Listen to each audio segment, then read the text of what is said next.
Yes, people back again.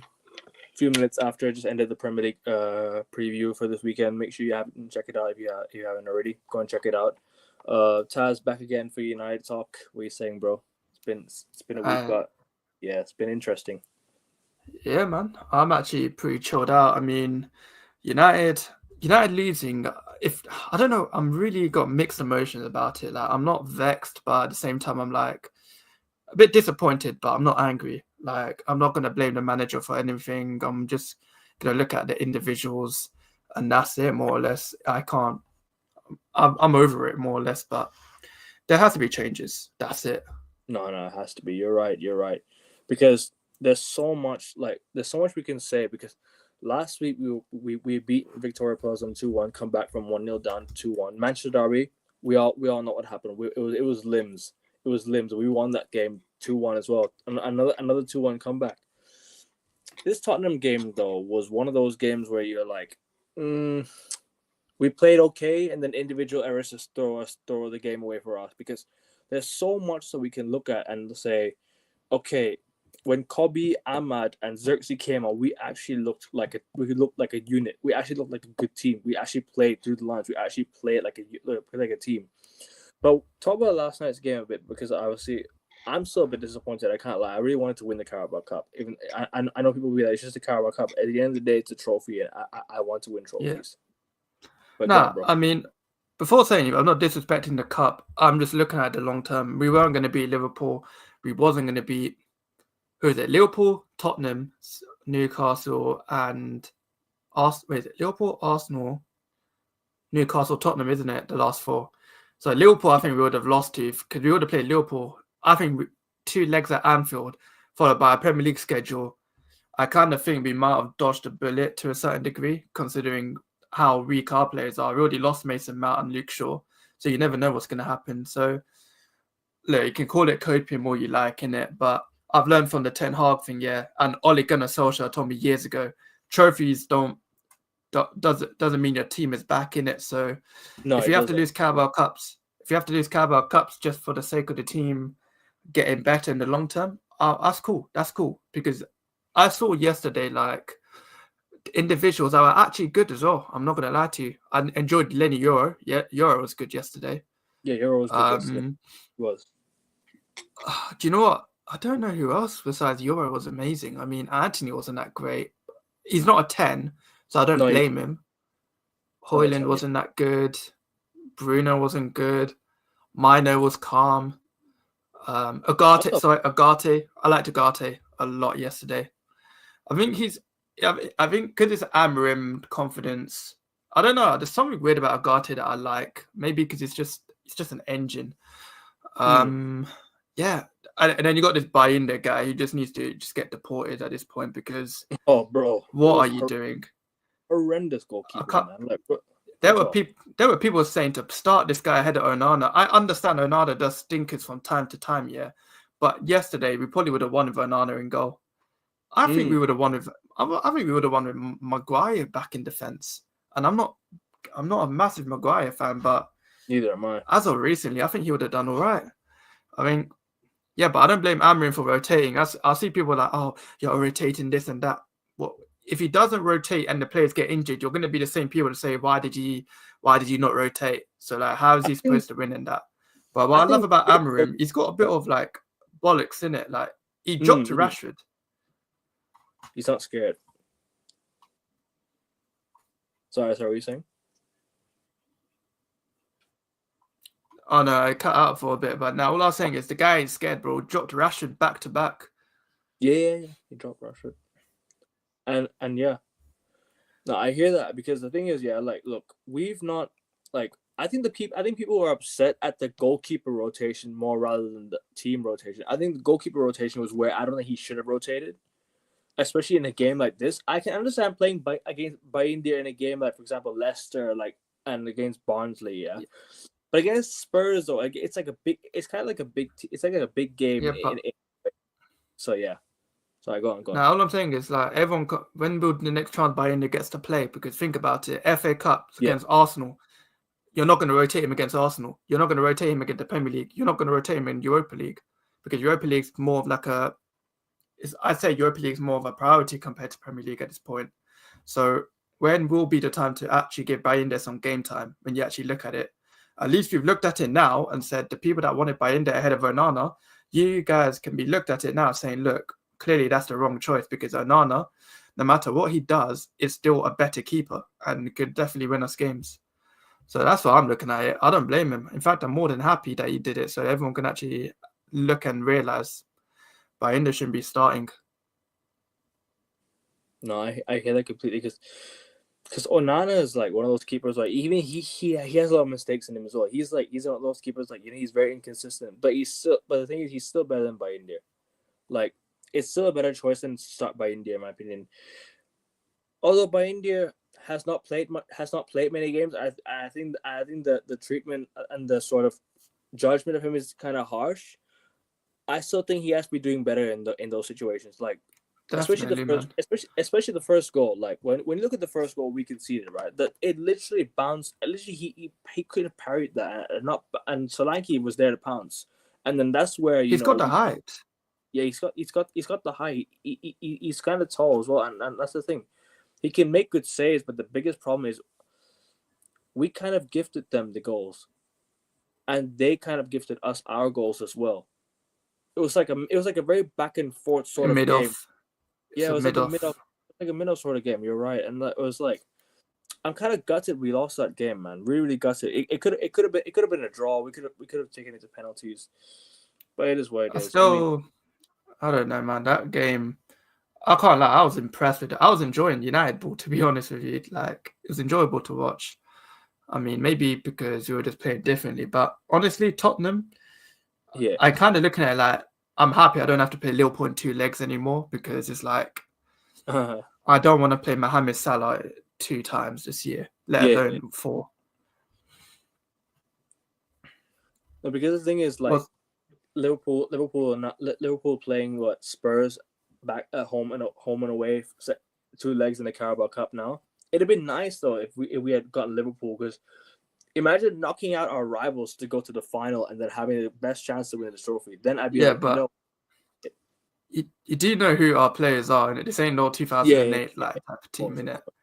Of course. Bro. Imagine the aggregate score. Like I wouldn't be surprised if we hit double digits. 5-0 the first game, 6-1 the next. Yeah, literally, man. That's why I didn't want it. I wanted to avoid it at all costs. No, I hear that completely because like it's not because we've been poor like in games like especially the big games we've been really poor. Apart from Man City, apart from Chelsea, I'd say the 2 games we looked badly was the Liverpool game and the Spurs game were the 2 games that we played horribly in the home games especially. Are you talking about this season as a whole, or are you talking about Amram's time? Yeah, I'm talking about this season. Yeah, because we could have beaten Chelsea on another day. With the chances we had, we could have beaten Chelsea. Like that was that ours. Chelsea game. Old Trafford. That Chelsea game was Garnacho, man. That was purely on Garnacho. Horrendous. But decision. Man. Have you seen what's it called? What was I gonna say?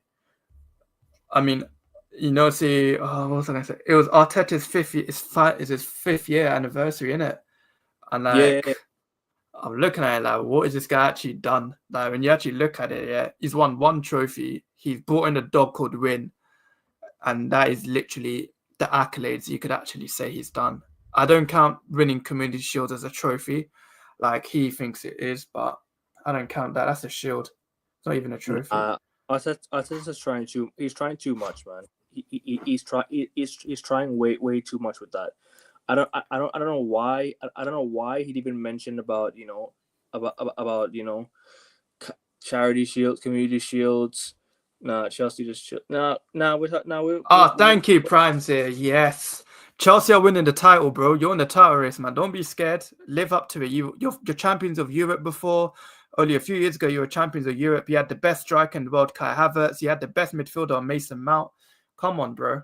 Like, be confident, man. You're Chelsea Football Club. You're not Arsenal. Show some ambition, man. 5 years at Arsenal. It has to be exactly. And these are the same guys acting like Amram hasn't done. Amram's done it in 4 weeks. Like, you just can't make it up. Oh, bro. do you see Jadon Sancho though? Yeah. He saw. We'll talk about Marcus Rashford because Marcus Rashford is what do you call is one of the biggest topics. But I just wanted to I just wanted to get the game off our chest because obviously we didn't play, we weren't amazing, we weren't great. The amount of shots we had, we could have scored, but yeah, that's all really I could really say, to be honest. We lost the game.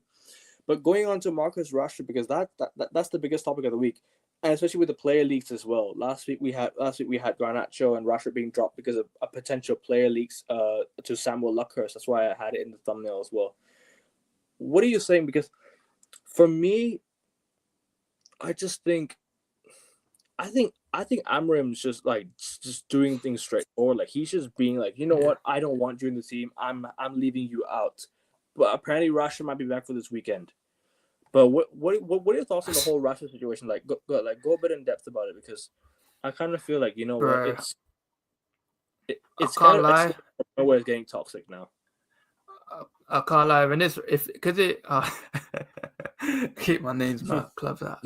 Alright, bro, I'm just complimenting you. But all I'm saying is, Marcus Rashford, if his name wasn't Marcus Rashford and he wasn't an academy graduate, he'd be booted out the door years ago, in my opinion. I think But I understand the sentiment of keeping Marcus Rashford. I'm seeing people say give him a chance. Ian Wright typing him on Twitter saying, English, if he wasn't English.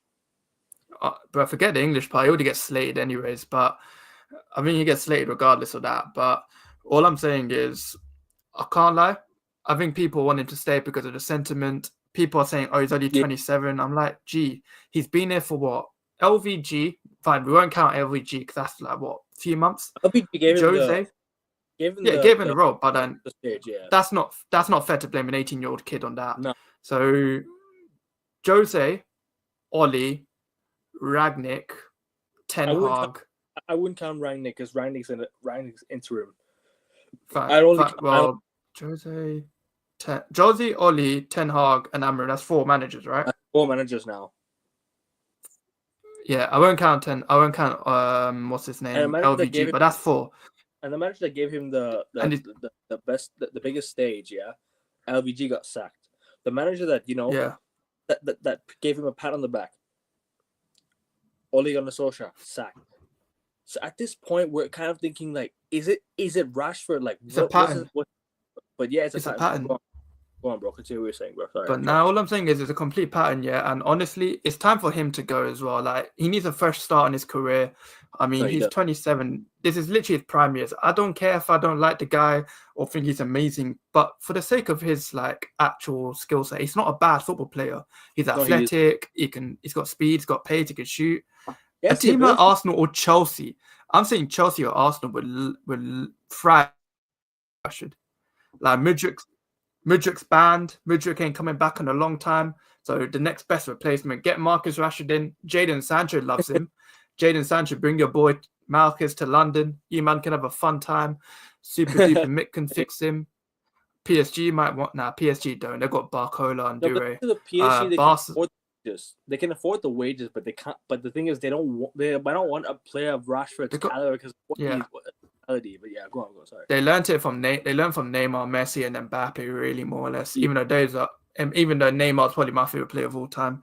But all I'm saying is, Marcus Rashford, I just want him to go before he gets way too sentimental.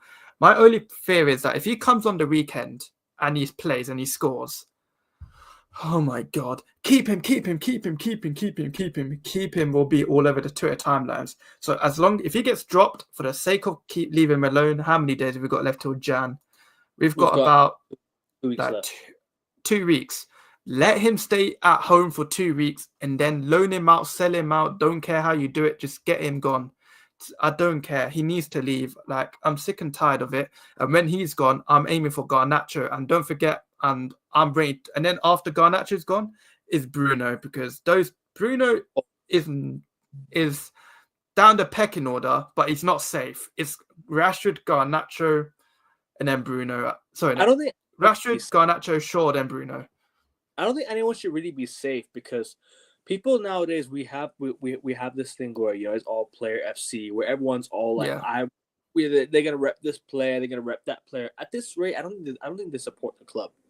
At this rate, they don't support the club; they just support the players. But yeah, but then I mean, there's only 2-3 players safe at United, and that's Ahmad, Mino, Joro, Mazrari, and Nogate. Really, that's 5. I mean, I think Twitter. I blame a lot of this on Twitter, to be honest with you. I mean, Twitter's kind of made football a bit. I don't know how to say it in the nicest way possible, but extremely toxic in terms of I'm seeing Mandem swapping what teams they support. I'm seeing what player FCs, Rashford FC. If Rashford leaves, I'm going to join the next club he joins. Please do. No one wants you anyways. I'm seeing Ten Hag FC. I'm seeing all these players pretending to be some of these players. And man, I blame Twitter for all this player FC nonsense, in my Yeah, opinion. If it's crazy how it's all unfolded, because I'm just not happy with the way like the fans sort of give in, and the way that they just say, oh, Rashford's mank born and bred. But really and truly, yeah, like they're so scared of losing Marcus Rashford. We've lost Ravel Morrison. We've lost players like Jesse Lingard. We've lost players. Pogba. People are forgetting Paul Pogba was from our academy, and they're out there abusing him. But it's okay to it's okay to praise a player like Rashford who's not even trying. And the people I don't get it. and the people who did like a TalkSport interview outside Ipswich, yeah, outside the Ipswich Town Stadium, yeah, were called toxic and not real fans because they said it as it is. Like it's what social media has become nowadays. It's because football's so connected to social media. Players are seeing what we say, but really and truly, back in the day, it was more toxic than what it was now. Even no one gave a crap. No one gave a crap. Literally, man. I'm old enough to remember how bloody crazy it is. I mean, you were chatting shit to anyone. Roy Keane. Imagine Roy Keane in today's generation. He wouldn't give a fuck. They'd hate him, bro. If Roy Keane did what Roy Keane was he played, yeah. But I'll take that back. No, imagine Sir Alex in today's generation. He wouldn't be what he is. Because remember the boot incident with Beckham? Imagine that on social media. Oh my god. They'd hate Beckham. He'd be crucified. Literally, like Roy Keane, because it's all about siding with the manager, right? But so Roy Keane's now no longer a legend. So now Beckham's no longer a legend because they had a brawl and a fight with Sir Alex Ferguson. Ronaldo didn't even have a fight with Sir Alex Ferguson. Ronaldo kept it respectful. Ronaldo was always Ronaldo said it as it is, and he left the club on not on the best of terms, I must admit. However, but there still was a respecting there. Yeah, of course. And Ronaldo will always be a legend at the football club, whether people like it or not. He'll always be a legend at the football club. Like Ronaldo said, Ronaldo's a hero, man. He's a hero. But go on, bro. Sorry. Nah, man. I just think social media has kind of ruined the perception of football, man. Especially this toxic, positive BS in it. You got people that rather just pretend to be positive just for the sake of getting access, whether you like it or not. Like fair play. If you get access, that's brilliant, innit? But just don't be hypocritical. And some of these fans are, man. Some of these United fans, all the Premier League fans are actually hypocritical. The same fans, I'll say United because I follow United, isn't it? But the same fans that are complaining about us not being ruthless enough, this and that. And then you see one sign of Ratcliffe and Amorim being ruthless, and now it's a problem. It's a war crime. Like, what do you want? Like, you can't get every player in the world you want. You can't keep all these players. You're not going to win the league with Rashford. You're not going to win the league with Bruno Fernandes. Then what do you want? These guys are the type of people that'll take relegation if it means they keep their bummy players, like, for the sake of their clout and their revenue. It's crazy to me, man. It is crazy. And people don't learn because they always like to rep players on their profile picture and be like, I'll defend this player, but then go criticize the other players. It keep the same energy, because for me, the interview Marcus Rashford came out with, I just think now, if he wants to leave, let him go. If United fans truly love Marcus Rashford, they let him go. I think you mentioned it in one of your TikTok videos or something. That you said that if they love Rashford, that they'd really let him go. Literally, because they want what's best for him rather than keeping him here and allowing it to get more toxic down the line. Yeah, facts. No, I get it, man. I know I liked Jadon Sancho. I didn't mind him. I know a lot of fans didn't like him per se, but he was calm. But I didn't want him at the club anymore because I just knew it was going to be toxic, and we didn't know if Ten Hag was going to get sacked. So I was like, look, if he doesn't want to be here, he can't play games. just let him go. I didn't want him at a rival club. That's what I didn't want, but I wanted him to leave. I was like, look, I've had enough of not had enough of Sancho, but like I've had enough of the way it's going. Because Right. if we keep him longer, Rage is in the book, sitting on the bench doing nothing. It's not good on him and it's not good on us. Just part ways in it and just dip. But I don't get how people don't use that logic to all these players. Like if there was if we had to win the league and I had to sell, let's say my favorite player is Amad Diallo. Say we had to sell Amad Diallo if it meant for us to win the league. That's fine. Amad can go. That's fine. I don't care. All I care about is if my team wins the league or the Champions League. I've seen my players like Ronaldo leave. I've seen Beckham leave. I've seen Berbatov leave. I've seen all these players leaving my club. And if it means we win, I couldn't give a crap. Because at the end of the day, it's not Player FC, it's the club. I don't care about the play on the back. Facts, bro. Honestly, like people nowadays, they just need to stop with this, like, sentiment and just move on. Because if Amad Diallo's moved on and we win the league, yeah, it's like I don't care anymore because we won the league. At the end of the day, we all just want our football. We just want our football clubs to win. We just want our club to win. We just want United to win trophies. We just want United to be successful with or without the best players, with or without the players that the fans sentiments they love. Because, bro, let's be honest. Yeah, nowadays it's too much. Like, we have to hold on to this player. We have to hold on to that player. Yeah. It just, for me, it really does not matter as long as United are moving in the right direction. That's all I really care about. And as much as it hurt me to say, because obviously, as much as Ronaldo was here, if we had to move him on and for us to do well, I can't complain because Ronaldo's my favorite player ever. Right? No one's ever gonna replace Ronaldo yet. But for me, as my favorite player ever. But at the end of the day, if he had to go, he had to go. It's sad, but it's what it is. Yeah. Because I mean, we've seen players like Ronaldo leave. We've seen players like Beckham leave. We've seen players like I didn't see Beckham leave. Rooney left. I was gutted when Rooney left United. I loved Rooney. Yeah, we saw Berbatov leave. We saw Van Persie leave. We saw a lot. We saw a lot of good players leave. We saw like the best players at our football club leave and move on. If people can't handle Marcus Rashford, I wonder. I really wonder how people are gonna handle like future like sales because. Yeah. Now it's getting to the point where people just like, oh, we love you, Marcus. We want you to stay over what's best for the football club. You know what I mean?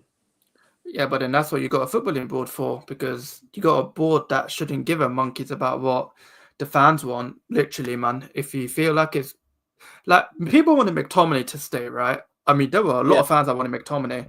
Oh, and yeah. I was actually this is why I praised Ineos in the summer, because they said, look, we're getting rid of you, whether you like it or not. Like McTominay can say, "Oh, I chose Napoli because I knew I was going to get them more game time." Nah, United sold you because they saw a profit in you and you weren't going to play. Like I was actually impressed with Ineos because they could have easily said, "No, he's Manc born and bred. He knows what it means," like that Conor Gallagher type of BS. But no, they sold him and flogged him to Napoli.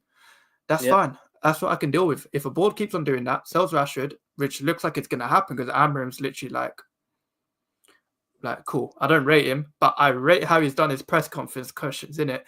11 questions asked by Marcus Rashford, and not one was literally cussing him out. Like, he was so respectful. I don't know how he's done it, like, I've not seen a manager like this. Yeah. Since like Jose. What's actually happened to football journalism and like press conferences? Because even though I don't like Liverpool, even though I'm not a fan, I hate Liverpool, I feel bad for Arne Slot because he's always asked questions about contract. There's stuff going on behind the scenes that the media do not need to know about. Literally. The media don't know about.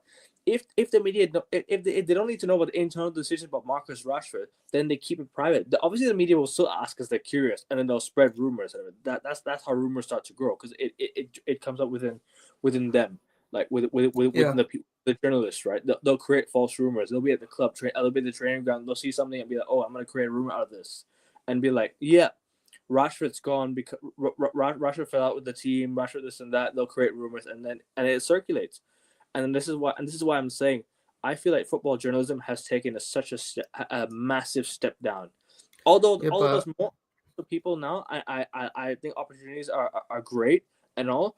But you have to do the professionalism. Like the lack of professionalism is crazy. There's a lot of lack of professionalism. nowadays. You say that, but then why do they do it? It's engagement, isn't it? Twitter, Exactly. let's say Instagram, it's all engagement. If no one actually watches football journalism, say football journalism is a bit more professional, right? It's a bit, let's say, a bit moral. Like it's not disrespectful, this and that, no entertainment.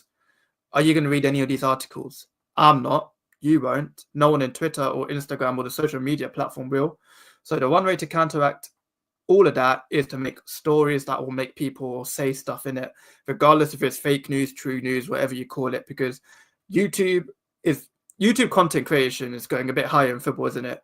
Where you can tell that United View, they get access to interview all these managers, and you got journos who have probably gone through like school, uni, doing all of it, and then worked their way from the bottom to get these interviews done. Are probably thinking, we've done this, but you're probably on YouTube just literally just talking and got into it here without any qualifications. So they're basically counteracting, like, cool, how do we entertain the internet side of people? So I think that's why they've done it. I think if there was no social media, I think because journalism back in the day was much more respectable in a way, Yeah, to a it certain was. degree.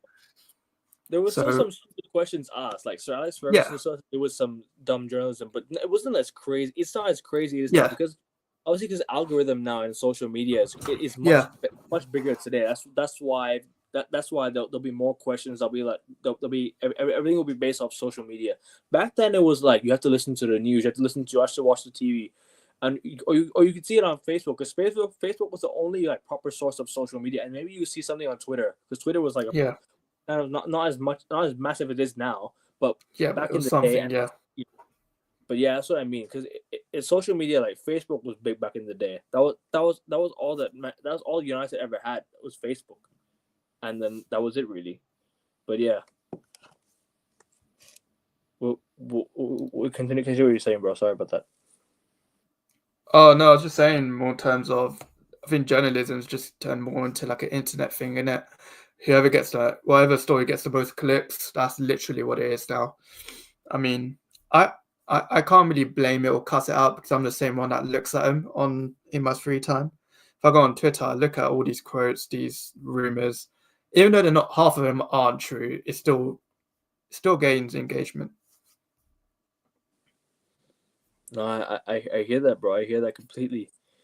Um, because well, where do you see Rashford like actually ending up? Like, I think for me, he's gone. He's gonna go Arsenal. Like, if I had to pick like three Um, clubs to go to, I think it'd be maybe Barcelona, maybe PSG, and maybe just maybe Arsenal. The thing with PSG is they have the wages. They have the wage structure. They can offer Marcus Rashford the wages.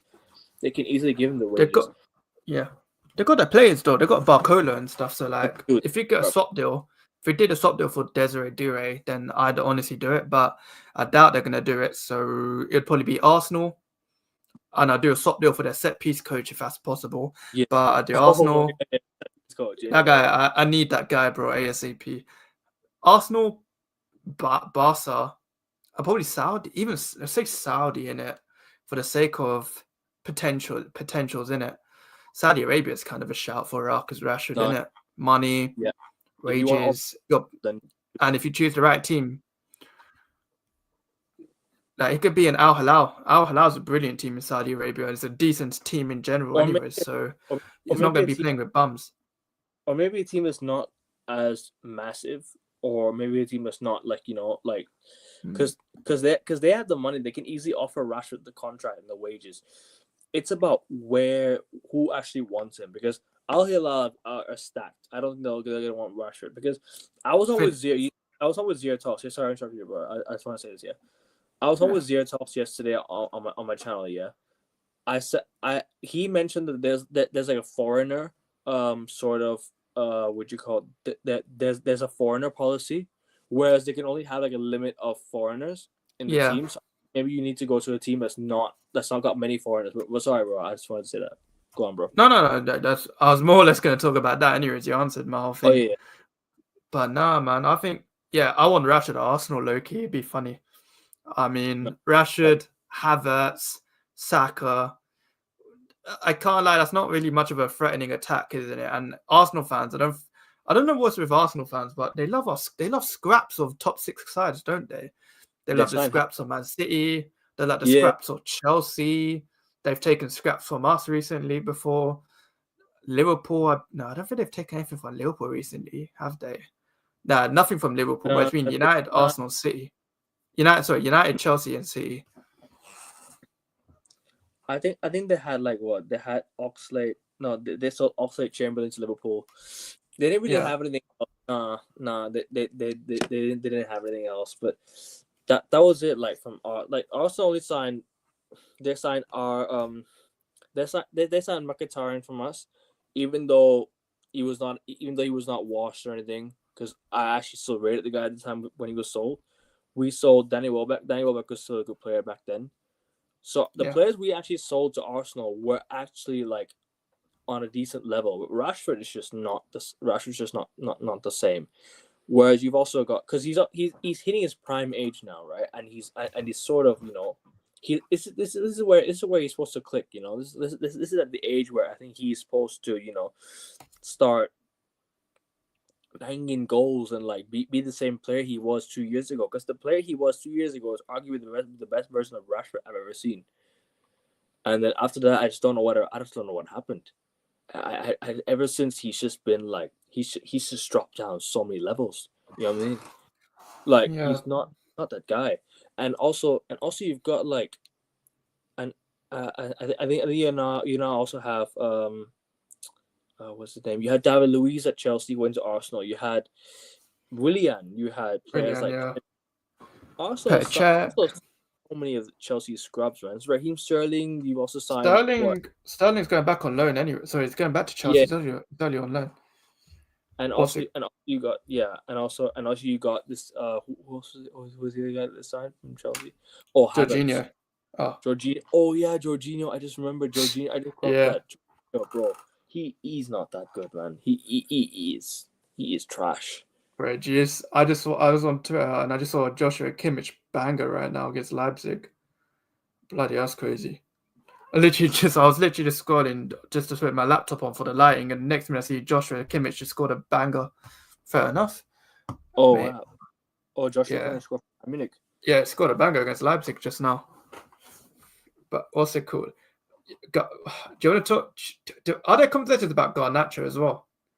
Are we having conversations about Garnacho?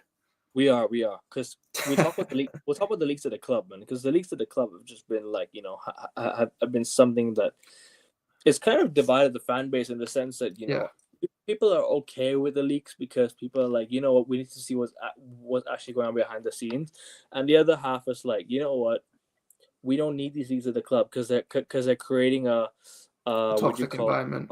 Yeah, toxic environment. They're kind of spreading the secrets of what Amorim. Because, bro, imagine a leaked lineup 24 hours before the Manchester derby, and then we still won. And that's the best part. And then Amorim goes and drops Marcus Rashford, Alejandro Garnacho, right? And then the headlines be like, if we had lost, so the headlines would be like, he's done. He dropped Garnacho. He dropped Rashford. It's all on you. It's your fault, and such. And then. That's just mad, and then we go and do that. We go win the game, like that. But you notice there was no leaks. There was nothing like no leaks yesterday night before the Spurs game. There was nothing. So who was the leak? Who was the leak? People started having suspicions. Like, was it the guy that got dropped? I don't think we can. I don't think we can deny. Like we all know who it is now. Rather not say the name. Because I don't want to get because I don't know. I'm not getting sued. I'm not getting sued by defamation of character. Sort of thing, but still, like we've all seen it on social media in the recent days, and we've all seen how situations unfold, and obviously with some of these tacticals, with some of these United fan pages, with some of these guys that run big pages, big accounts, and then they post lineups out, and then they post what.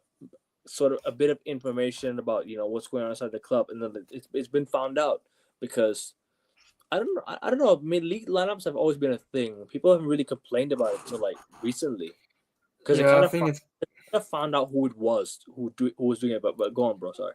I think it's only more annoying because we will realize who it literally is at this point. If it was no one knew who it was, and we were winning, no one would give a crap. But because we're losing half the time, not in our best era. I think people are going to moan. And I'm not saying the name because I don't want to get in trouble. But when I do say the name, if I do say the name, it's a guess. It's not confirmed. It's not 100%. It's a guess out of my head. No sources. Like, I don't want to get sued. But all I'm saying is, yeah, we all have our assumptions. But Yeah, we all have assumptions. let's see what happens in it. Southampton on Sunday. If you get leaks, then we'll probably know who it is. Bournemouth, you mean? Sorry, Bournemouth crap. Yeah, Bournemouth. Yeah, that game's going to be hard as hell, low-key. That's going to be a hard game. Because Bournemouth are tough. I mean, we'll get onto the Bournemouth game in a bit, but obviously I had to mention Garnacho also won the goal. Puskas. Let's be real, it's deserved. Like, as much as our opinion on Garnacho, yeah, we can say what we like, but that goal was unreal. Like I was advocating for that goal to be Puskas award. I wanted it to be definitely. It had if anything, I'm not biased to it. Just because I don't like the player doesn't mean whatever he does, I'm not gonna compliment him on. Yeah, that was a brilliant goal. I don't care what people say. It was a crazy good goal. Like we had to. But does it mean he should be at United still? No way in hell. Like, cool. We can use that as profit now. Cool. When we're selling Garnacho, FA Cup winner, Carabao Cup winner, Puskas Award winner, let's add that fee up in it. Whoever wants to buy him, that's another extra 10 mil. I heard Chelsea fans want Garnacho. I mean, he's young. Chelsea under 21. Under 21. Replacement for Mudryk. Yeah. If I'm a Chelsea fan, I'd go all over Garnacho, in my opinion. I mean, Chelsea fans, honestly, Garnacho would be your best player of all time. They definitely want him in. I think it would be like a sort of like a in-depth signing for them, because like, bro, Chelsea will sign anyone for depth purposes in it, because that's what they've done. Like in recent years, like Chelsea have signed, they signed players based off of their own depth. Like they signed more and more attacking players, and then they've strengthened the keeper depth, and then they've strengthened the defensive depth. Okay, that's where I kind of see Chelsea like. Okay, maybe that's where the biggest issue is. I think the defense is the biggest issue for me. That's what I think. That's what I'm worried about Chelsea's, like, in terms of like this defense. Defensively, they don't look amazing. But one thing they do have is squad depth. Like they can rotate A, B, C, D squad. Like they literally can have like 4 squads, and they wouldn't have to worry about rotation, because they have all the players in the world to so not all the players in the world, but all the players available to play. And the best part of it is they're not, and most of them are fit anyways. Most of them are injured. They're actually fit and available to play. You know what I'm saying? And that's what we don't Chelsea have. Are that. Availability is the bigger issue at United. But yeah, go on. Sorry. Nah, man, I think Chelsea are like one of the. I kind of like Chelsea low key. Like I generally hope they do well this year. Well, if it means them winning ahead of Arsenal, yeah, sure, fuck it. I'd rather them win over Arsenal. No, I hear that, but anyone but Liverpool, really. Like anyone but Liverpool. I hear that. Even if Arsenal have to do it for us, do it. Oh no, yeah, that's fine. Yeah, I'd rather have Arsenal beat Liverpool in the final in the Carabao. Yeah. Literally, man, I don't want any ounce of. I talk about the league as well. I talk about the league as well, but the league's a must as well. Like, because anyone but Liverpool, we can't see Liverpool win this league, man. It's gonna be painful. Yeah, I'd rather have Arsenal win it. So I need Arsenal to bleed and win their games instead of dropping points. But I mean, we spoke about Garnacho. I mean, do you genuinely like suspect something's gone wrong behind the scenes? Like regardless of like regardless of what we say about about relationships, with like, because apparently the other day he said because Ruben Amorim said he was a bit upset that he was dropped, and like, why would you be upset? I mean, you got dropped for a reason. Like, you need to work hard, get back into the team. You know what I'm saying? So yeah, but I don't know. That's normal. I mean, I'm not fussed about him being upset. That's fine, isn't it? Like, if you play football and you get dropped, yeah, you're gonna be vexed. You're gonna be angry. That's cool. No, you are. But I mean, it's the manner and how he does it. I mean, if Amorim said he was upset, cool, and he's trained well, and he's actually like sit his ass down, which I find highly unlikely because the guy's got a big ego for his age and where he's at right now, then yeah, that's cool. Like, if I saw Garnacho make passes yesterday and I was like, okay, something different. Like, I'm not taking the mick because Garnacho, before he got dropped, was just taking on anyone for the sake of taking on anyone. But he cut in, took a pass, gave it to Bruno. I'm like, okay, he might have been humbled a little bit to a certain degree. Doesn't mean he's amazing and he hasn't proved me right or wrong or anything. But there's an ounce of like, you've kind of been humbled a little. So as long as he's been humbled, that's fine. Like, he clearly, I feel like it's weird because he had this problem with Ten Hag in the beginning where he kept coming late to preseason. He got dropped from the preseason team, didn't play at all, and then kind of like came back in the late part of the season. So maybe that's what's happening, isn't it? Like, I think Garnacho is like that guy that just needs someone to like slap him around the face and just wake him up. Because so if he keeps, when United came to Thailand, right, when they came over here, Garnacho didn't play. Yeah. Garnacho hardly played. You get what I'm saying? He barely like, you know, I didn't see him much in preseason. I didn't see him like, you know, get minutes. But yeah, continue what you're saying, bro. Sorry. Nah, man. I think Garnacho is just that guy that literally is like, he just needs someone to just slap him and just say, look, focus in it, because I think, I don't know, it's just something weird about Garnacho. I feel like because he's got a bit of PR, like the more crap he plays and less minutes he gets, he's not going to get that rev and all that. So I feel like he'll just sit down, listen to Amram, do what he says, be a bit more humble, and then goes back to play. And then it'll be a time where his ego strikes again, and then he becomes a little shit. And then Amram will probably have to sit him down again and be like, you're on timeout, finish timeout, and then come back in. So I think you got to just treat Garnacho like he's some child, in it, like some youth. Like, just sit on the wall until you can play. That's what I believe in Garnacho. But no, I don't believe Garnacho is good enough. I just think that's how you manage someone like Garnacho. Big up King every time, bro. Big up always, Rob. Thank you for coming on, bro. And we were talking about Marcus Rashford. We're talking about, you know, the game against Spurs. I want to ask you about the game against Spurs. I know we were on Northside's channel last night, but tell the people what was your, like, you know, initial thoughts of the game, and talk about Marcus Rashford and his like, you know, his position at the club, because I think he might be gone. But big up, bro. All the floor is yours, man.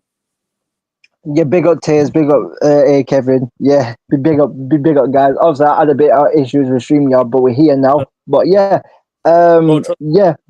A few days ago, I have to tell you this. Yeah, my StreamYard, I was on with Zia, right? My StreamYard for an hour and 15 minutes in, I couldn't find a way to end the broadcast. I couldn't find a way to end the stream, so I had to, like, you know, 2 hours later, I found out I had to delete broadcast, and like, that was it. I had to start a new stream. I'm like, nah, StreamYard, do one, man. But yeah, go on. Yeah, but yeah, on the Tottenham game, look, I think I was just very frustrated. I was very frustrated, bro. I was very frustrated because I wasn't mad at the performance overall. I wasn't too mad at the performance overall. I was just mad how we gave the goals away. Like, that's how frustrated it was, because, and it was frustrating because Tottenham didn't even have to play well to beat. Tottenham didn't have to play well. Tottenham did not even have to play at their best to beat United. And the thing is, yes, like, obviously 90% of the blame is on the players. 90% of the blame, I blame it on the players. I blame it a majority on the players, but Amarim has to take some criticism, because I said this on Northside channel, because I am all for rotating and stuff. I'm all for that, and I understand why he's rotating. I am all for rotating, but like what I criticized Amarim on Northside channel was playing Bruno as a 10, because Bruno as a 10 does not work, and that you've got other players like Mainu, Xerxes, and Ericsson what can play in that position, and you choose to play Bruno Fernandes in that position. That's why Amarim has to get a little bit of criticism, not majority of criticism, because the majority of criticism is on the players. But Amarim has to hold a little bit of criticism. That's why I criticized him for that. But yeah, Lissandro Martinez and Bayonde, like they cost us the game. Like Bayon, Couple Alessandro. Uncomfortable conversations. yep. Like the thing is that I said this on Mandem United. I remember a show what I did with Flawless and Kadeki on Mandem United. I said it on a show because we were talking about Ruben Amorim and when he first came in and what we expect from him and what's he going to do. And I said long term in Amorim's system because I remember before Amorim came to Man United, I remember I watched Sporting's last two or three games, and I said on that show, Lisandro Martinez long term is not going to cut it. Long term in the Amorim system, he's not good enough, bro. And and the thing is, it isn't that I'm not hearing a lot of criticism from majority of my fan base. It's like going all quiet with Martinez. But if it was Harry Maguire what made those two mistakes, or if it was Rafael Varane, or if it was a different defender, then it would be different. But but since it's Alessandro Martinez, it goes underneath the microscope. And the thing is, Alessandro Martinez plays well in a low block. He plays well. He plays well when we're in a low block. But when we are trying to control possession, because that's what we have been doing. Like most of our games, we've been having 60 plus possession, 55 plus, 60 plus possession. When we're trying to play possession based football, and we're trying to play the high line, and we rely on our centre backs to defend out wide, Martinez isn't good enough to do that job. You saw it with the goal what Solanke scored when he turned him way too easily. You saw that, and it was absolutely a disgrace of a performance from Martinez because I don't know why this guy, bro.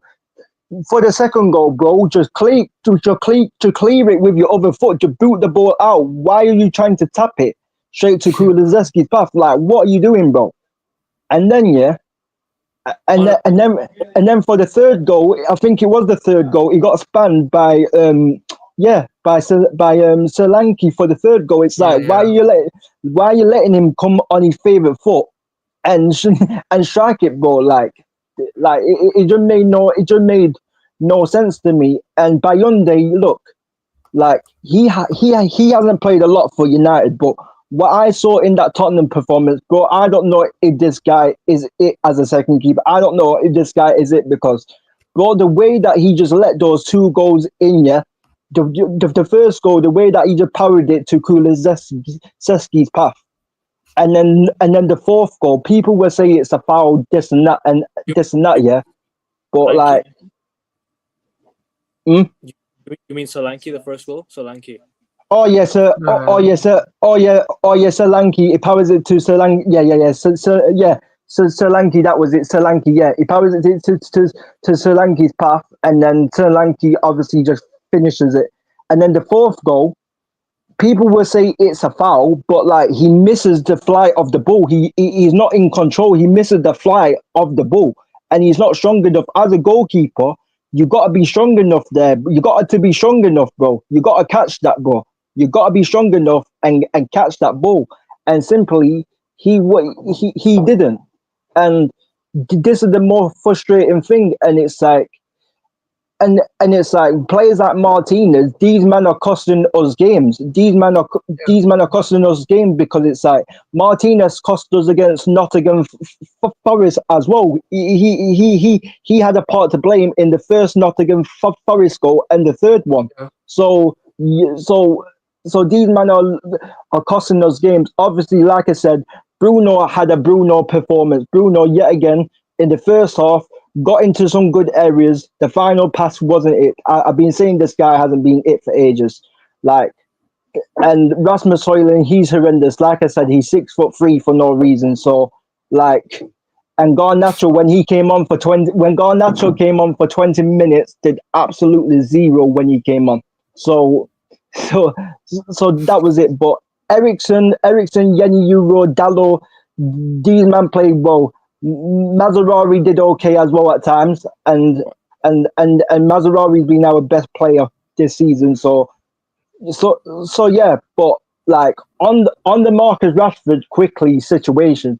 Look, I've heard a lot of my fan base crying about this situation because they've been saying, "Oh, yeah, look at the memory, look at the goals that he scored against City, Arsenal, and and Chelsea, and all of this and that." Like, bro, Marcus Rashford, Marcus, Well, which goal against Man City? He scored a few against Man like, City. Which um, I think they were on about the one where he's banned the D Michaelis, the one that he's banned with D McKay. Yeah, yeah. But like I've said this about Marcus Rashford, like I've said this, like the guy has never been good enough. When I gave up on him is when he recovered from his shoulder injury and he still wasn't performing. Like that's when I gave up on the guy. That's when I gave up on the guy. When Ollie got sacked and that's when I gave up on the guy because like, yes, Ollie wasn't good enough to coach Man United, but the way that Rashford and Bruno and them players were walking and their body language, I gave up on them since then. And it's like I realized with Marcus Rashford that he's never even when he was 18, even though he had the hunger and stuff, like his technical ability hasn't been there. Like the thing is with Rashford, he's always relied on his explosiveness and his striking of the ball. That's the two things that he excels at. But one of the things now that he did excel at is his explosiveness. Even that is going. His explosiveness is leaving him. That's going slowly. His explosiveness, and you can see it, bro. You can see his explosiveness is going. He's not as fast as he was when he was 18. You can just see it. And the thing is that Rashford, like I said, in the academy and stuff, when he was in the academy at 7 years old and stuff, he got away. He got away with performing in the academy by his explosiveness and his striking of the ball. And the thing is when he was at and I can tell when he was 7 years old at United, he never worked on the basics, bro. And this is the thing, like, bro, yeah, bro, like this is the thing, like what people have to understand is that is that is that at a certain age, yeah, you can't coach the basics, bro. It's like at a certain age, I have to learn the basics, or otherwise, it's too late. And Marcus, and there's always been this conversation around Marcus Rashford after every single manager. Oh, how can we get the best out of Marcus Rashford? How can we get the best out of him? Every conversation when a new manager has come in. 4 different managers. Yeah. Like this is what I'm saying. Like you can tell. Like, for example, you can tell like players like Yamal, they are the best players in the world. Why? Because you can tell Lamine Yamal played football when he was a kid. You could tell he worked on the basics, like dribbling, passing, all of that. He worked on all of those things when he was a kid. Rashford didn't work on all of these things when he was a kid. He just relied on his explosiveness and his striking of the ball. And he's realized coming into professional football, he's realized further down the line in professional football that he can't rely on that he just can't rely on his explosiveness and on his striking of the ball. He's realized now he needs to have more to his game. And and this is the problem, bro. Like he's been here for like 10 seasons. He's been at Man United first team for 10 seasons and he's done well in 2 seasons out of 10. 2 seasons out of 10, that's not good enough, bro. That is not good enough, bro. Man hasn't even got 100 goals in the Premier League. Man's got 87 goals in the Premier League, and he's played like 287 games in the Premier League. He's played 8 seasons. Sorry, It's just 9 seasons at United or 10 seasons. I can't remember what I can't. Well, sorry, 8.5. Sorry, 8.5. Go on. Yeah, yeah, Yeah. like I saw a stat because I saw it on when Rants were doing a show with Deluded, and they were going through Rashford's stats. And Rashford in the Premier League has played 287 games, and he's only got 87 goals. 87 goals out of 287 appearances. That and bro, that's just in the Premier League. And in all competitions, he's played 426 games and got 138 goals. That's abysmal, bro. You've been here for like 8.5 seasons, yeah. And bro, you can't even get 100 goals in the Premier League, and bro, you're only scoring 138 in 400 plus appearances. Like, bro, that's shocking, bro.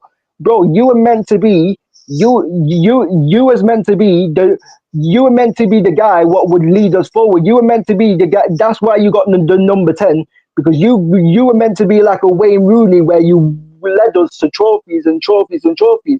And Rashford hasn't been that guy. He was supposed to be the guy who led us to trophy after trophy after trophy.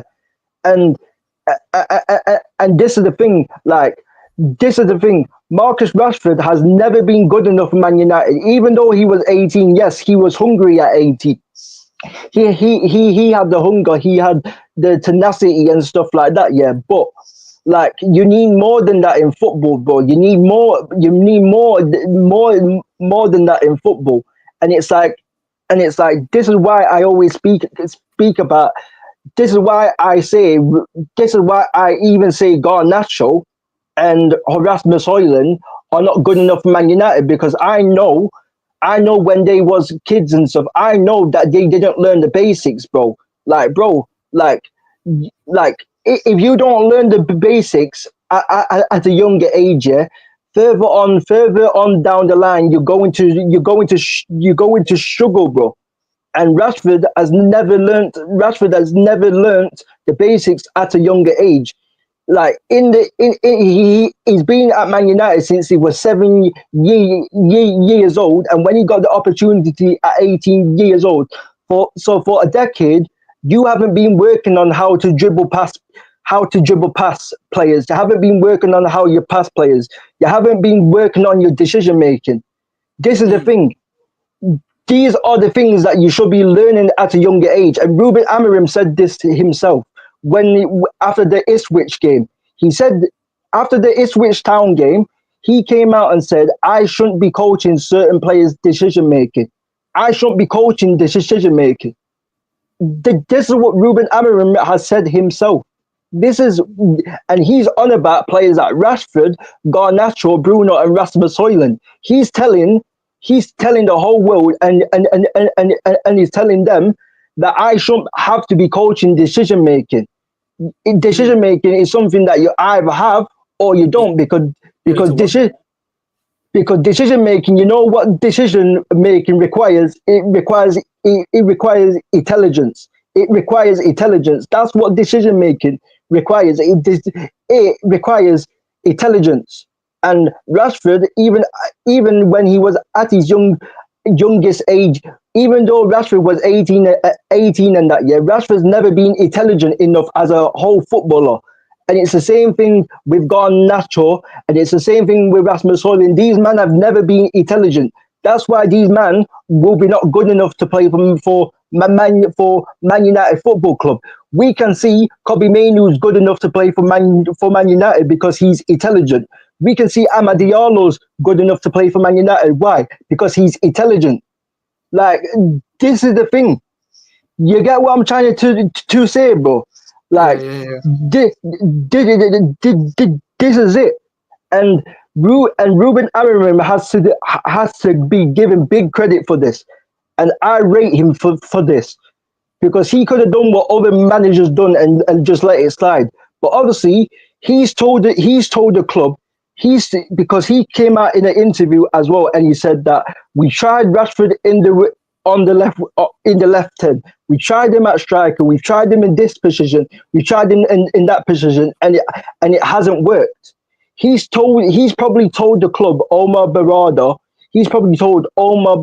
Sadie Brailsford, yeah, He's put and Jason Wilcox. He's told these man, I've tried Rashford in every position. What do you want? What do you want me to do with him? And the club have probably said we need to get rid of this guy. That's what the club have probably said. We need to get rid of this guy because this guy is not good enough. That's why Rashford has probably come out with that interview because Yeah. because the club have probably told him that you're not good enough to play for the football club. Pack your bags. Pack your bag and play in the under 21s until you find a club. That's what the club have probably told him. So yeah, man, I'm happy with that situation. But we just need to do the same. We just need to phase Bruno out. We need to phase Garnacho out. We need to phase Rasmus Højlund out. Rashford is only one of the players. We need to phase more players out of the club.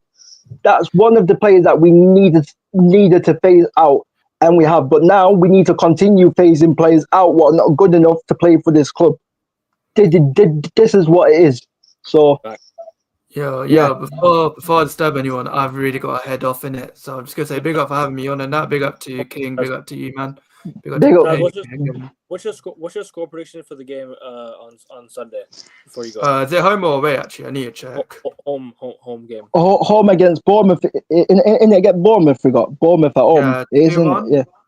I'll say 2-1 United. Yeah, it's 2-1. Yeah, first. Yeah, Thank fair. you. I'll leave Right, your link. I left your link in the description. Make sure you guys go subscribe to Taz as well. And are you gonna go live on TikTok now, bro? Not yet, no. I think I'm gonna not go today. I'll probably go tomorrow because I'm practically gonna be busy in a bit. But make you guys go follow his channel. I left the link in the title, so guys, make sure you guys go follow him. And yeah, big up, bro. Thank you for coming on. yeah, big up having me. Anyways, Big up, Tiz. Kevin. Big Big up. up everyone. See you man in a bit. Take care, Big man. up, Tiz. Big up. Yeah, we just need to do the same. We need to phase Rashford out, and we have done that. We need to phase Bruno Fernandes out. We need to phase Rasmus Højlund out. Garnacho, Martinez, Luke Shaw, Mason Mount. We need to phase all of these men out. These men aren't good enough. I've seen today Mason Mount's going to be out again for several weeks. Dallo as well. Yeah, possibly. Yeah, like Dallo. Yeah, if Dallo can't play as a right centre back, then he needs to go as well. If he can't fit in that right centre back role, he needs to go because obviously we've tried him at left wing back, we've tried him at right wing back, and he has struggled. At right centre back, it could work, but if it doesn't work, then we need to phase him out. This is what it is. So yeah, we just need to continue doing that, and I believe that we will phase Bruno out because I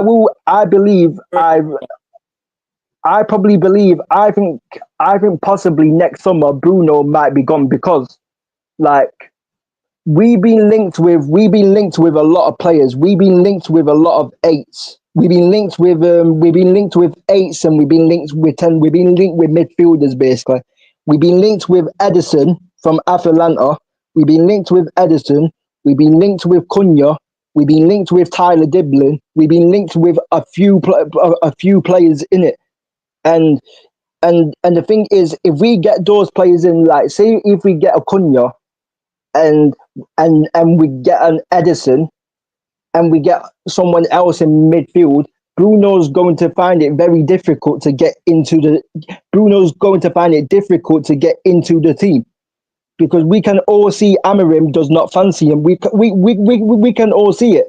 Like Ruben Amorim has said it himself. Bruno's better behind the ball instead of in front of the ball. That's why he doesn't. That's why Amorim really doesn't see Bruno as a 10. You know what I'm saying? So it's going to be very difficult, yeah. If we get in the players that we need, it's going to be difficult for Bruno to like keep his spot. You get what I'm trying to say? And it'd be the same thing with Garnacho. Because it'd be the same thing with Garnacho because Amorim has already dropped him from the squad. And Garnacho, and he said this himself, Garnacho has to do a lot to get back into this team. If not, then he's gone. So straightforward. Don't do all you're not in or out of the team. You know what I'm saying? But yeah. Moving on to Oh, you finished it. You finished your. You Yeah, finished yeah, your yeah, yeah, yeah, yeah, yeah. You can move on to next. Yeah. Where do you see Rashford going to? Just give me like a quick, quick insider. Where do you think he might end up if he does leave United in January? What are you saying? Bro, this is a bit of a like because I thought at first I thought about PSG, but then someone made a good point about PSG. I think it was months that they're trying to put all of their stocks in Bicola. They're trying to put all their stocks in Bicola. So and PSG are going through a different routes. Instead of bringing in superstars, they're trying to bring in young players. That's what they're trying to do at PSG. So possibly Rashford could go to PSG, possibly not. Obviously, Saudi, he possibly could go there because Saudi could pay him the wages, and you know what I mean. We all know what Saudi clubs do. They pay big wages in it, and and I don't know yet. I know a lot of people have done this on social media, but I could actually see this happening. Like like if I can see him, like if Arsenal want Rashford, I could see him going to Arsenal, bro. Like, bro, that is such, yeah. I will tell you, yeah, that is such a PR move. That is such an Arsenal move on the Arteta. Like, if he was to go to Arsenal, I wouldn't be surprised. I wouldn't be because Arsenal love doing this. Arsenal love to get rejects. Uh, they've done it with Willian and David Luiz and Petr Cech, and they did it with Jorginho and Kai Havertz. Yep. And and we all know what Arsenal is. Arsenal Football Club is not a football club. It's a PR show.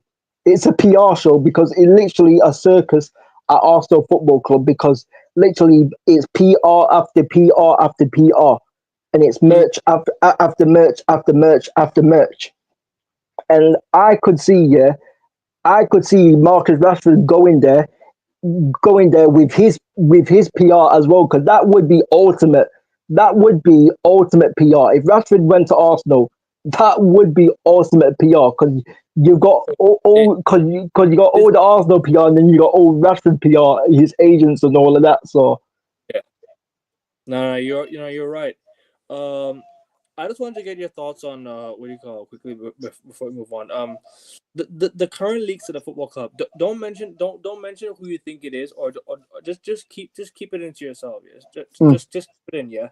Where right. what are your thoughts on the leaks of the club? Are you kind of upset about it? Are you kind of like because the fan base is kind of split. Like there's half the fan base like what, it's already, it doesn't really matter. But other half is like, nah, whoever it is, terminate the contract immediately. Whoever the guy who leaks the information. If for me, I'm on the side of terminate the contract of the person who leaks stuff out to the press, yeah, or out to people, like for example, like these big United Twitter accounts, and then they've got all the information from the players. Where do you stand on this? Because I feel for me, I think these lot needs to be binned. Whoever it is, bin him off. But go on. Yeah, like see, this is another situation. See, I think I know who the guy who you're talking about. But yeah,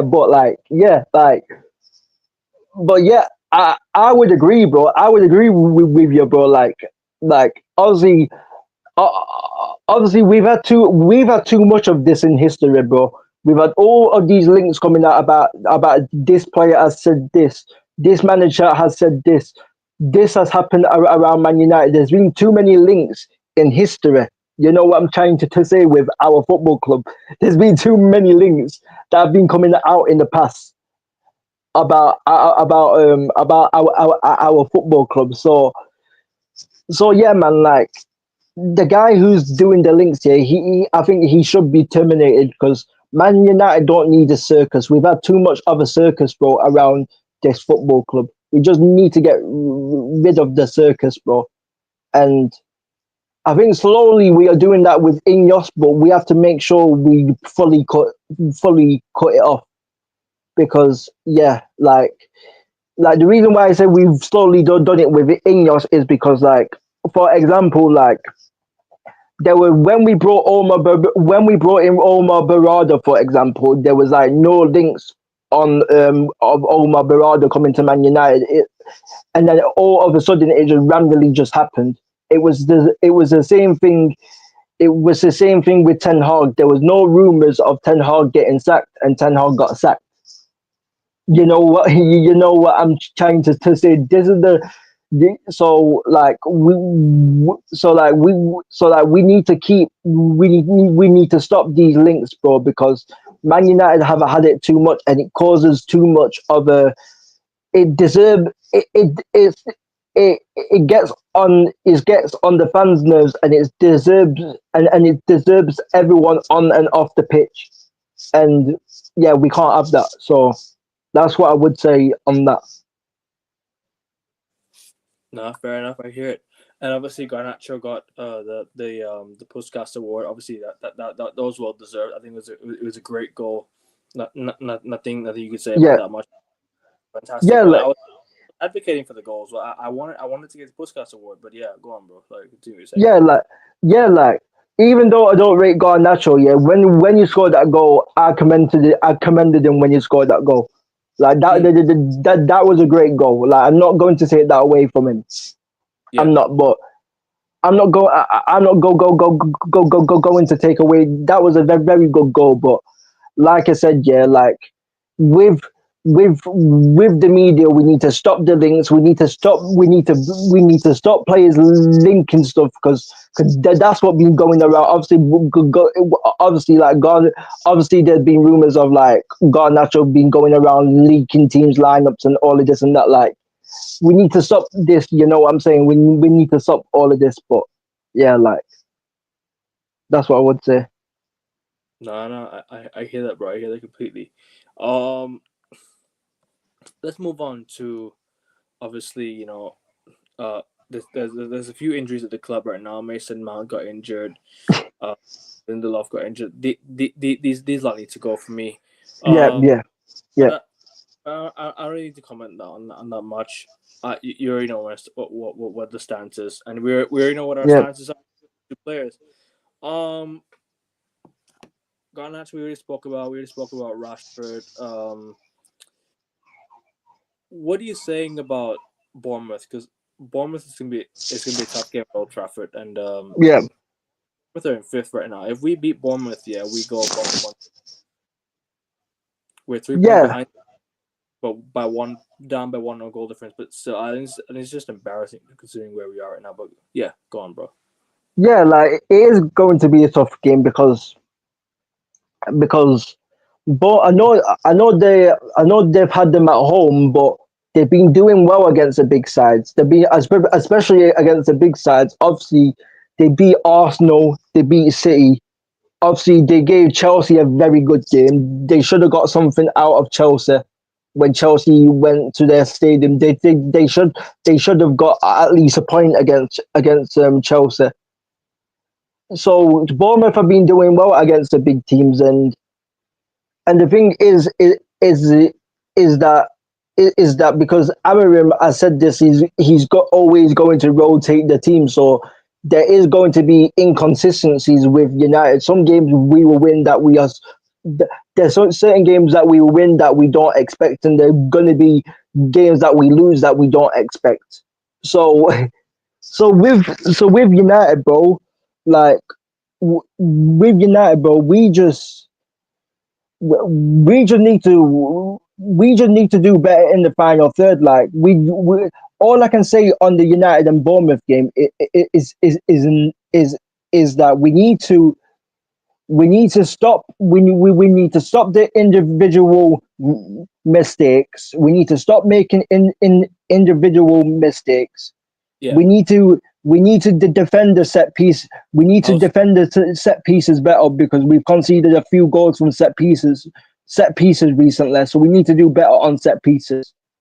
And obviously, and I'm always going to say this: we need to do extremely better in the final third. That's what we need to do because Amarim is doing well. Like I said, Amarim's doing well with the structure of the team. Defensively, we Yeah. looked well. Defensively we look very well organized in the defense and midfield, and the build-up play is good from the defense to the attack. But in the final third, it's not good enough, and it hasn't been good enough in the final third.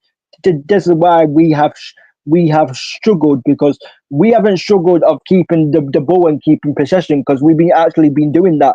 The past few games we've been keeping 60-70% of possession, but the problem is our final third play. Once the ball lands to Bruno, Garnacho, or Rasmus Højlund, or or Marcus Rashford when he was playing at times, like the final pass or the final shot hasn't been there, and that has cost United games, and that has cost United points. So we just need to do better in the final third. Yes, I was, like I said on Northside Channel after the Man City game, I was happy we beat Manchester City, but I said we need to. I still said my only criticism was against Manchester City was that we need to do better in the final third. The final third place still has to improve, because in the final third we created two good chances against City, but we should have created more chances against City. You get what I'm trying to say? So so our final third play has got to be better, bro. And that's the and and that should be the main focus on top of individual mistakes. Like I don't want to see Martinez in the lineup. I don't want to. If you're going to play Bruno Fernandez as an 8. Don't play Bruno Fernandez as a 10. I don't want to see that. I don't Mm. want to see. I don't want to see. I don't want to see Garnacho or Bruno Fernandez in one of those 10 positions. I don't want to. I don't want to see that. I don't want to see. I don't want to see Martinez at centre back. That guy, this guy this season, this season hasn't been good, bro. I don't want to see Martinez at centre back, because in the wide areas, yeah, he's got cooked way too often this season. So I don't want to see Martinez. Obviously, Onana will come in. Obviously, I don't mind. I don't mind if Dalot sits on the bench for a game to give Dalot a rest. I don't mind if Malacia comes in. I Do you think, think? Yeah, go on. Finish off. Finish off. Sorry. yeah, like I don't mind if Malacia comes in. I don't mind if Dalot's on the bench and we play Euro again and we play Dele. I don't mind. I don't mind that. I'm happy enough with that. Obviously, he's gonna play Ugarte. I would like to see Casemiro get a start as well, because Casemiro hasn't started for a few games. I would like to see Casemiro get get a start. But yeah, if we going to start Casemiro, then Bruno has to go on the bench, because Bruno, the only position that he can play in this Amarim system is the 8. And even in the 8, yeah, when things don't go his way, we all know this. When things don't go Bruno Fernandez's way, he loses the plot. He loses the plot when things don't go his way and goes the team's way. We all know this, because we all know Bruno Fernandes in that 10 position, he can't play in that 10 position because he can't. He's not good. He's not good at receiving the ball on the half turn. He breaks down counter attacks. So obviously, I would like to see Kobe Mainu, either and Kobe Mainu and Ahmad as the 10s, or if you want to go Ericsson and Ahmad in the 10s, or if you want to go Xerxes and Ahmad in the 10, whatever. But I don't want to see Bruno in that 10, and I want to see Casemiro get a start. So, and I won't mind if Dalot gets benched. Like Rasmus Højlund, I don't know. I don't want to see that guy start either. So it's like, you know what I'm saying? As he was, he's been so off form, been so Yeah. off key. Not the same Dalot as we all know, but yeah. Sorry, could you finish off what you're saying? Yeah. I was just saying that I don't want Rasmus Højlund to like really start, because like this is the problem. Rasmus, he's another one that hasn't learned the basics at a younger age. Like, this is the thing with Rasmus. Complain about people will complain about Rasmus doesn't get enough service at times, and he doesn't get provided. A lot of people will complain about that, but the thing is with Rasmus Højlund is that even if you give Rasmus Højlund, even if you give even if you give Rasmus Højlund the service, yeah, even if you give him the service, he doesn't know when to make the right run. He doesn't know when to run in behind. He doesn't know. He doesn't know when to. He doesn't know when to arrive in the box. He doesn't know how to use his body. Like, he doesn't know how to hold up the ball. He doesn't know how to spin a defender on the half turn. He doesn't know how to control the ball with his first touch. This is the thing what I have with Rasmus, bro.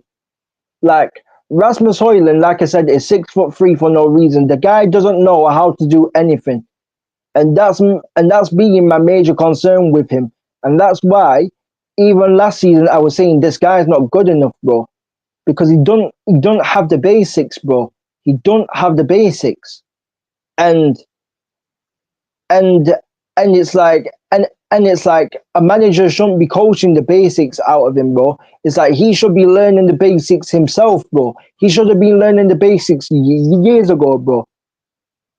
Before he got before he came into the first team. So yeah, that's what I would say on that. But yeah, that's what I would say. Yeah, I don't know if you heard what I said. I was just going on about Rasmus Højlund. I was listening. I was just here. Yeah, yeah. Yeah, Like, I was just saying, yeah, because a lot of United fans have complained about Rasmus doesn't get the service. Rasmus don't get this. But even if everything loses. even if Rasmus Højlund gets the service, even if he gets the service, yeah, he doesn't Yeah. know how. He doesn't know how to do anything. He doesn't know when to position his body to hold up the ball. He doesn't know when to arrive in the box at the right time. He doesn't know He's when not a he box. doesn't. He's not a box. He's not a box crasher. Yeah, he doesn't know. He doesn't know when to. He doesn't know when to arrive in the box. He doesn't know how to hold up the ball. Yeah, he doesn't know when to make the run and when to not make the run.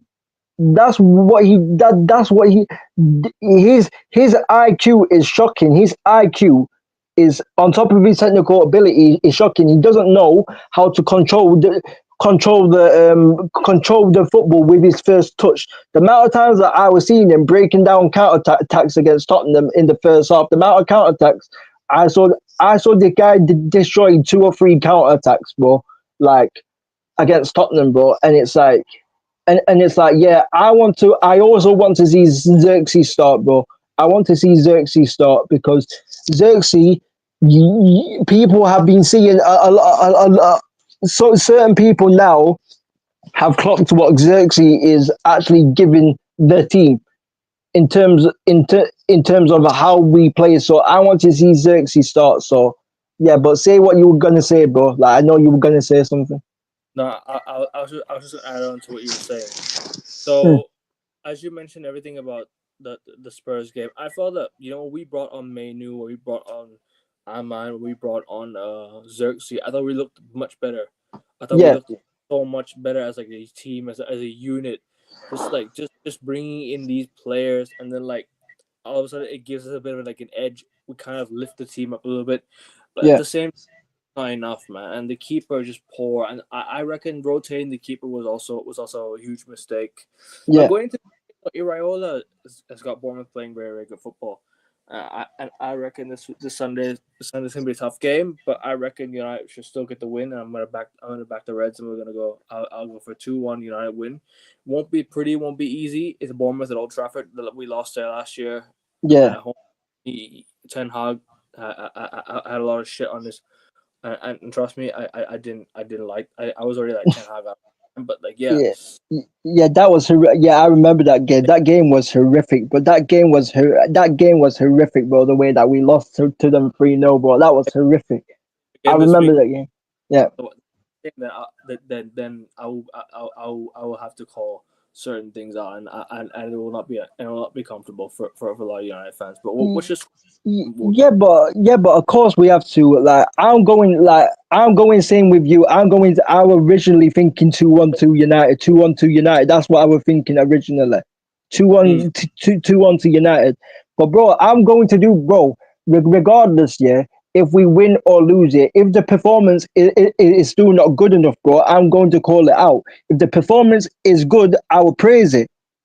You know, you know what I'm trying to say. yeah, So, but this is the thing. Like, this is the thing. This is what a lot of football fans don't understand. You can win a football game. You can be happy that you won a football game or won a derby game. Yeah, you can be happy that you won a game, but they don't want you to criticize anything because you won. No, you can still criticize things when you've even won the game, bro. You can still criticize certain things and say we need to improve on this, we need to improve on that, because further down the line, if we keep on playing like this, it won't. We will get unstuck.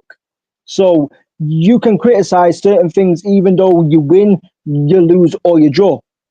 You get what man trying to say, bro? Like, yeah.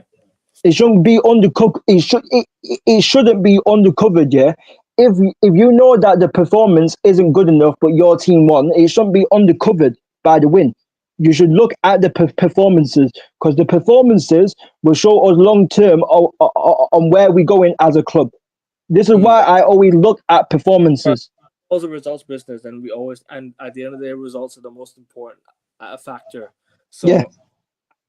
so nothing less than a win this weekend is what I hope for. But finish off your final thoughts before we wrap it up, bro. Yeah, like I said, it's not gonna be an easy game, but I just want a good.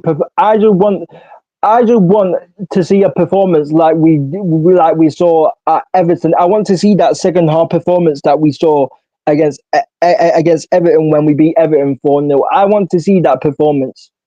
I want to see a very good performance, because yes, like I said, I obviously I want us to win the game, but I also want us to have a good performance, bro. And this is the thing. Like I said, I was happy that we won the Manchester derby. I was happy defensively the way that we set up, and we had the better chances in that game. Even though both teams didn't create much, we still had the better chances, because we had two clear cut chances, and they only had like one clear chance, and that was it. But we need to create more than two clear cut chances. We need to start creating 4, 5, 6 clear cut chances. That's what United have to start doing. Like, we can't expect to just create two clear cut chances the whole entire game and expect to get away with it every game. You're not going to get away with it every game. The biggest issue I have, bro, is sorry to interrupt you. Yeah, the biggest issue I have is our final third. Yes. Last minute final third play. That's the Yeah. biggest issue I have. We don't have creativity in the final third. Yeah. That's my biggest my biggest concern about United as of late. But yeah, go on, bro. Yeah, that's been my biggest concern, bro. It's been my biggest concern for God knows how long. Like, years, our final third player hasn't been good enough. And this is why I've always called it out, because it hasn't been good enough. Like I said, against Man City, we did everything else well apart from the final third. We need to improve on that, because like yes, we took our chance as well. Yes, we took our chance as well, but bro, like, you can't expect to create two clear-cut chances and get away with it every game. You know what I'm saying? It's like, for example, with Arsenal. Yes, set pieces is a great thing you can have, but you can't rely on set pieces every game. You have to switch it up. You know what I'm trying to say, bro? So we just need to do better in the final third. and we need to work on the set pieces. We need to defend the set pieces properly, yeah, and we need to stop making individual mistakes. That's what United have to start doing now, because we can't afford to drop any more points. We can't afford to drop any more points because the pressure will really start mounting on if we start dropping points after points. So Yeah. So yeah. yeah, And what would your lineup be for Sunday? Because what would be? I'd go with the same team that started the Manchester Derby. To be honest with you, I'd go with the same team that played Manchester Derby. So who was so in the Manchester derby? Obviously, we had Onana in goal. Who Onana, did? Delict. Oh fuck, we played Maguire, didn't it? Yeah, yeah, it was Maguire. When it Martinez, it was Martinez Delete Maguire. When it was Martinez, it was No, Martinez. the one I'm It, starting. it was Martinez Delete Maguire, Mazzarari. Who was it? Was it Malacia at left wing? Did Malacia play at left wing back in that He has game? not, No, last no, it was Dallo, weren't it? It was he Dallo. has not played a minute since the Arsenal game. Yeah, yeah, it was Dallo at left wing back. That's what it was. It was Mazzarari right wing, and it was Dallo left wing back, and it was Mazzarari right wing back, and then it was Delete, and then Maguire, and then Martinez, and then it Yeah, was Ugarte, Bruno, and then it was and then it was Ahmad, Hoyland, and can't remember who started in the 10, but I know it wasn't Bruno because Bruno started as an 8. it was not Bruno. Oh, it No. was Mason Mount. Mason Mount, that's what it was. It was Mason Mount who started in the 10 and then he got injured. Yes, he's out. I would play. I probably do. What do you call it? I would probably have to go with Bruno or in the 10, to be honest with you, because we don't really have an option. Though I don't agree with Bruno in the 10. We have no option. I think we're gonna have to go with Bruno in the 10, or we're gonna have to go with Menu in the left 10. We'll see. I think we have to go with Mainu, yeah, in the left 10. And Yeah, if we are going to play Bruno, play Bruno next to Ugarte. Play Bruno next to Ugarte. That if you're going to play Bruno. If not, if you're not going to play Bruno, play Casemiro. That's who you play next to Ugarte. and Like, yeah, and I would like to see Melasia at left wing back because we haven't seen him like like for the past few games, and I think Martinez has to be dropped. Martinez has to be dropped because it's not just the Tottenham game. The last Premier League game against not against Man City, against Nottingham Forest. Yeah, that performance against Forest, yeah, was not good enough either. So we need to drop. We need to drop this guy. If it means that Dallo has to go right centre back and Delict yeah. goes left centre back, then I'm fine, bro. But I don't want to see Martinez in this team. I don't want to see Martinez start because this guy has been one of our worst Not players play, this season.